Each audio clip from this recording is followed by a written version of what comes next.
नमस्कार। प्रादेशिक समाचार के साथ मैं पूनम करकेट्टा। पहले मुख्य समाचार। श्री कृष्ण जन्माष्टमी आज राष्ट्रपति द्रौपदी मुर्मू, उपराष्ट्रपति जगदीप धनखड़, प्रधानमंत्री नरेंद्र मोदी और मुख्यमंत्री हेमंत सोरेन ने दी देशवासियों को शुभकामनाएं। दूरसंचार विभाग ने दूरसंचार ऑपरेटरों को स्पेक्ट्रम के आवंटित 5G सेवाओं को अगले महीने से शुरू करने के लिए तैयारी करने का दिया निर्देश। राज्य में सुखाड़ की स्थिति को देखते हुए मुख्य सचिव ने की उच्च स्तरीय बैठक, फसल राहत योजना के रजिस्ट्रेशन में तेजी लाने का दिया निर्देश। और मौसम विभाग के अनुसार बंगाल की खाड़ी में बना निम्न दबाव के कारण झारखंड में 19 और 20 अगस्त को भारी बारिश के आसार। और अब समाचार विस्तार से। भगवान श्री कृष्ण का जन्मोत्सव जन्माष्टमी आज झारखंड सहित देश के विभिन्न भागों में श्रद्धा और आस्था के साथ मनाई जा रही है। मंदिरों में भगवान कृष्ण के दर्शन और पूजा अर्चना के लिए श्रद्धालुओं का तांता लगा है। उत्तर प्रदेश में मथुरा और वृंदावन में जन्माष्टमी की विशेष धूम है। राष्ट्रपति द्रौपदी मुर्मू ने जन्माष्टमी के पावन अवसर पर देश विदेश में रह रहे सभी श्रद्धालुओं को शुभकामनाएं दी हैं। श्रीमती मुर्मू ने अपने संदेश में कहा कि भगवान श्री कृष्ण के जीवन और उनके उपदेशों में कल्याण और सदाचार का संदेश शामिल है। उन्होंने कहा कि भगवान कृष्ण ने निष्काम कर्म का उपदेश दिया और धर्म के मार्ग पर चलकर परम सत्य को प्राप्त करने की राह दिखाई। उपराष्ट्रपति जगदीप धनखड़ ने जन्माष्टमी की शुभकामनाएं दी हैं। श्री धनखड़ ने अपने संदेश में कहा कि जन्माष्टमी का विशेष आध्यात्मिक महत्व है। यह अधर्म पर धर्म की विजय में हमारा विश्वास मजबूत करता है। प्रधानमंत्री नरेंद्र मोदी ने जन्माष्टमी पर देशवासियों को शुभकामनाएं दी हैं। उन्होंने कहा कि भक्ति और उल्लास का यह उत्सव हर किसी के जीवन में सुख, समृद्धि और सौभाग्य लेकर आए। मुख्यमंत्री हेमंत सोरेन ने राज्यवासियों को श्रीकृष्ण जन्माष्टमी की शुभकामनाएं दी हैं। उन्होंने कहा कि कोरोना महामारी के कारण हम भगवान श्रीकृष्ण के जन्मोत्सव को इतने हर्षोल्लास के साथ नहीं मना पा रहे थे। 2 साल बाद हम एक साथ फिर से एकत्र हो पाए हैं और परंपरा ऐसी ही आगे बढ़ती रहे।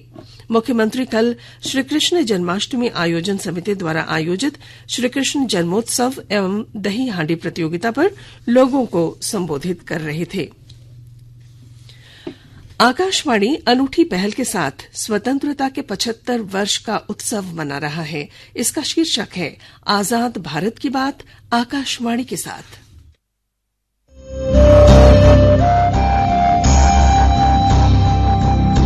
आजाद भारत की बात आकाशवाणी के साथ। स्वतंत्रता के 75 वर्ष का उत्सव, जीवंत यात्रा की स्मृतियां, स्वतंत्र भारत की उपलब्धियां और कुछ रोमांचक पल। तो आप भी जुड़िए और सुनना न भूलें। 15 अगस्त से प्रतिदिन हमारे FM गोल्ड 100.1 और दूसरे चैनलों पर आजाद भारत की बात आकाशवाणी के साथ। भारत दूरसंचार विभाग ने 5G सेवाओं की शुरुआत का मार्ग प्रशस्त करते हुए दूरसंचार ऑपरेटरों को स्पेक्ट्रम आवंटित कर दिए हैं। संचार और सूचना प्रौद्योगिकी मंत्री अश्विनी वैष्णव ने बताया कि स्पेक्ट्रम असाइनमेंट के लिए पत्र जारी किए गए हैं। श्री वैष्णव ने दूरसंचार सेवा प्रदाताओं से अनुरोध किया है कि वे 5G सेवाओं को प्रारंभ करने की तैयारी पूरी करें। भारतीय एंटरप्राइजेस के अध्यक्ष सुनील मित्तल ने कहा है कि दूरसंचार विभाग ने बड़ी तेजी के साथ स्पेक्ट्रम नीलामी से संबंधित कार्यों को पूरा किया है। एयरटेल ने कल स्पेक्ट्रम आवंटन के बकाया के लिए लगभग 8,312 करोड़ रुपए का भुगतान किया। भारत में कोविड-19 टीकाकरण कवरेज 2 अरब 9 करोड़ 23 लाख का आंकड़ा पार कर गया है। पिछले 24 घंटे में 25 लाख से अधिक टीके लगाए गए। मुख्यमंत्री हेमंत सोरेन ने कहा है कि राज्य सरकार आदिवासियों और मूलवासियों के अधिकार के लिए काम कर रही है। कल मुख्यमंत्री आवासीय कार्यालय में pilot project Netarhat field firing range विरोधी केंद्रीय जनसंघर्ष समिति लातेहार गुमला के प्रतिनिधिमंडल को संबोधित कर रहे थे। मुख्यमंत्री ने कहा कि वर्षों से चल रहे इस आंदोलन में मूल निवासियों के हित में सरकार ने फैसला लिया है। फायरिंग रेंज में आने वाले 1471 वर्ग किलोमीटर भूमि पर अब वहां के गरीबों का अधिकार हो, इससे संबंधित प्रक्रिया को जल्द से जल्द पूरा करने का काम किया जा रहा है। उन्होंने कहा कि सीएनटी एसपीटी एक्ट के कारण हो रही परेशानियों के लिए भी सरकार उचित कार्रवाई कर रही है। उन्होंने कहा कि आदिवासियों और मूल निवासियों की संपत्ति और उनके अधिकारों को संरक्षित करने का काम सरकार कर रही है। झारखंड उच्च न्यायालय के न्यायमूर्ति डॉक्टर एसएन पाठक की कोर्ट ने प्रोन्नति से जुड़े एक मामले में सुनवाई करते हुए प्रोन्नति पर रोक जारी रखने के संबंध में कोई आदेश नहीं दिया। मामले में राज्य सरकार की ओर से जवाब दायर नहीं किया गया। इस पर कोर्ट ने राज्य सरकार और डीजीपी को जवाब दायर करने के लिए 2 सप्ताह का समय दिया है। आकाशवाणी के ताजा तरीन समाचारों के लिए आप हमारी वेबसाइट newsonair.com पर लॉग ऑन कर सकते हैं। ताजा समाचार Twitter handle @AIR News Alerts और Facebook page all India radio news पर भी उपलब्ध है। आप प्रादेशिक समाचार एकांश के ट्विटर हैंडल @AIR News_Ranchi और फेसबुक, इंस्टाग्राम पेज तथा YouTube channel AIR News Ranchi पर भी हमारे बुलेटिन सुन सकते हैं। प्रादेशिक समाचार आप आकाशवाणी रांची से सुन रहे हैं और अब पेश हैं कोरोना से बचाव के कुछ संदेश। कोविड-19 से बचाव और सुरक्षित रहने के 3 उपाय। मास्क लगाएं, 2 गज दूरी है जरूरी, सुरक्षित दूरी रखें, हाथ और मुंह साफ रखें।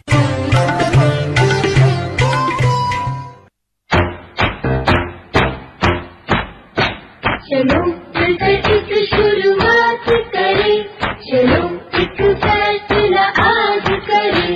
मास्क नहीं तो टोकेंगे, कोरोना को रोकेंगे। चलो एक वादा करते हैं, चलो कुछ वादा करते हैं। मास्क नहीं तो टोकेंगे, कोरोना को रोकेंगे। भारत सरकार द्वारा जनहित में जारी। प्रादेशिक समाचार में आपका फिर स्वागत है। राज्य में सुखाड़ की स्थिति को देखते हुए कल मुख्य सचिव सुखदेव सिंह की अध्यक्षता में उच्च स्तरीय बैठक हुई। बैठक में मुख्य सचिव ने सभी जिलों के उपायुक्तों को निर्देश दिया है कि फसल राहत योजना से सभी किसानों के रजिस्ट्रेशन पर तेजी से काम हो। रजिस्ट्रेशन से पहले किसानों के सभी डॉक्यूमेंट को वेरीफाई कराया जाए। सभी जिलों के उपायुक्त वीडियो कॉन्फ्रेंसिंग के माध्यम से इस बैठक से जुड़े थे। इस दौरान मुख्य सचिव ने उपायुक्तों को कई अन्य योजनाओं पर निर्देश दिए। पेश है हमारे संवाददाता की रिपोर्ट। झारखंड में इस वर्ष हुई कम बारिश के कारण कृषि के हालात चिंताजनक बने हुए हैं। कृषि विभाग की रिपोर्ट के अनुसार राज्य के 24 जिलों के 180 प्रखंडों में सुखाड़ के हालात बने हुए हैं। राज्य में पिछले 5 वर्षों की तुलना में इस वर्ष सबसे कम धान की रोपनी की गई है। इस वर्ष अब तक मात्र 30% धान की रोपनी की गई है। कृषि सचिव अबू बकर सिद्दीकी ने सुखाड़ की स्थिति में सभी जिले के उपायुक्तों को वर्षापात, खरीफ फसलों का आकलन और वैकल्पिक खेती को बढ़ावा देने के निर्देश दिए हैं। आपदा प्रबंधन और कृषि विभाग की हुई बैठक में राज्य में सुखाड़ की स्थिति घोषित करने के लिए जल्द ही निर्णय ले लिया जाएगा। इसके लिए सूखाग्रस्त प्रखंड की सूची आपदा प्रबंधन विभाग को भेजी जा चुकी है। इधर मौसम विभाग ने 19 अगस्त से पूरे राज्य में मानसून के फिर से सक्रिय होने की पूर्वानुमान जताए हैं। उम्मीद है कि देर से सक्रिय हो रहे मानसून से किसानों को कुछ राहत मिल पाएगी। शिल्पी, आकाशवाणी समाचार, रांची। बंगाल की खाड़ी में बने निम्न दबाव के कारण झारखंड में 19 और 20 अगस्त को भारी से बहुत भारी बारिश के आसार हैं। भारत मौसम विज्ञान विभाग के मौसम केंद्र रांची ने यह जानकारी दी है। मौसम विभाग ने बताया कि मानसून टर्फ दक्षिण पश्चिम राजस्थान और उससे सटे दक्षिण पूर्व पाकिस्तान से गुजर रहा है। आज झारखंड में कहीं कहीं तेज हवा चल सकती है। हवा की गति 30 से 40 किलोमीटर हो सकती है। 19 और 20 अगस्त को भारी से बहुत भारी बारिश हो सकती है। मौसम केंद्र रांची के पूर्वानुमान के मुताबिक मध्य झारखंड, दक्षिणी झारखंड तथा उत्तर पश्चिमी भागों में कहीं कहीं भारी वर्षा होने के आसार हैं। मध्य भाग में रांची, बोकारो, गुमला, हजारीबाग, खूंटी और रामगढ़ जिले आते हैं। दक्षिणी झारखंड में पूर्वी सिंहभूम, पश्चिमी सिंहभूम, सिमडेगा और सरायकेला खरसावां जिले आते हैं। वहीं उत्तरी पश्चिमी भाग में पलामू, गढ़वा, चतरा, कोडरमा, लातेहार तथा लोहरदगा जिले हैं। इन सभी जिलों में कहीं कहीं भारी बारिश का पूर्वानुमान मौसम केंद्र ने जारी किया है। मौसम केंद्र ने 20 अगस्त के लिए 2 अलर्ट जारी किए हैं। लातेहार, लोहरदगा, रांची, गुमला और खूंटी जिलों के लिए येलो अलर्ट जारी किए गए हैं, जबकि सरायकेला खरसावां, पूर्वी सिंहभूम, पश्चिमी सिंहभूम और सिमडेगा के लिए ऑरेंज अलर्ट जारी किए गए हैं। राजधानी रांची, लातेहार, लोहरदगा, गुमला और खूंटी जिले में कहीं कहीं भारी वर्षा हो सकती है। वहीं कोल्हान प्रमंडल के 3 जिलों पूर्वी सिंहभूम, पश्चिमी सिंहभूम और सरायकेला खरसावां के अलावा सिमडेगा में कहीं कहीं भारी से बहुत भारी बारिश होने की संभावना है। रामगढ़ जिले के किसान अब किसान क्रेडिट कार्ड से लाभान्वित होने लगे हैं। पेश है हमारे संवाददाता की रिपोर्ट। रामगढ़ जिले के किसान अब किसान क्रेडिट कार्ड से लाभान्वित होने लगे हैं। किसान क्रेडिट कार्ड का लाभ लेकर जिले के किसान जरूरत के अनुरूप कृषि उपकरण, उर्वरक, कीटनाशक सहित खेती में प्रयुक्त होने वाले जरूरी सामानों की खरीदारी सहज ढंग से कर रहे हैं। इसके लिए किसानों को अब किसी पर निर्भर नहीं रहना पड़ता है। इससे समय पर खेती कर जिले के किसान अच्छी उपज और उचित मूल्य प्राप्त कर आत्मनिर्भर बनने की ओर अग्रसर हैं। हाल के दिनों में आयोजित केसीसी शिविर में 5000 से ज्यादा किसानों को लाभान्वित किया गया, जबकि 4000 से ज्यादा नए लाभुकों ने शिविर में आवेदन भी दिया है। जिले के गोला क्षेत्र निवासी प्रगतिशील किसान रचिया महतो, उत्तम कुशवाहा सहित रामगढ़ सदर के राजदीप महतो, दोहा कातू की कलावती देवी जैसे दर्जनों किसान प्रधानमंत्री के सपनों को साकार करते हुए उनके प्रति आभार व्यक्त किया है। कौशल किशोर तिवारी, आकाशवाणी समाचार, रामगढ़। झारखंड उच्च न्यायालय के न्यायाधीश डॉक्टर रवि रंजन और जस्टिस एसएन प्रसाद की अदालत में रांची में हुई हिंसा की जांच की मांग वाली याचिका पर सुनवाई हुई। इस दौरान न्यायालय ने झारखंड सरकार के जवाब पर एक बार फिर असंतोष जताया। न्यायालय ने एसएसपी और थाना प्रभारी से संबंधित फाइल कोर्ट में पेश करने को कहा। इसके साथ ही हिंसा के दौरान रांची में दर्ज 31 प्राथमिकी की प्रगति रिपोर्ट मांगी गई है। न्यायालय ने गृह सचिव और डीजीपी से पूरी जानकारी मांगी है। न्यायालय ने मौखिक रूप से कहा कि इस मामले की जांच सही दिशा में नहीं की जा रही है। सिर्फ एक मामले को ही सीआईडी को सौंपा गया। ऐसे में क्यों नहीं इस मामले की जांच सीबीआई को सौंप दी जाए। न्यायालय ने डीजीपी से उन सभी केस की जानकारी मांगी जो रांची हिंसा के दौरान दर्ज किए गए थे। न्यायालय ने कहा कि सरकार ने अपने जवाब में कहा है कि सिर्फ डेली मार्केट थाने में दर्ज मामले को ही सीआईडी को सौंपा गया, बाकी 31 प्राथमिकी के बारे में कोई जानकारी नहीं दी गई। झारखंड सरकार की ओर से अपर महाधिवक्ता आशुतोष आनंद ने पक्ष रखा। और अब अंत में अखबारों की सुर्खियां।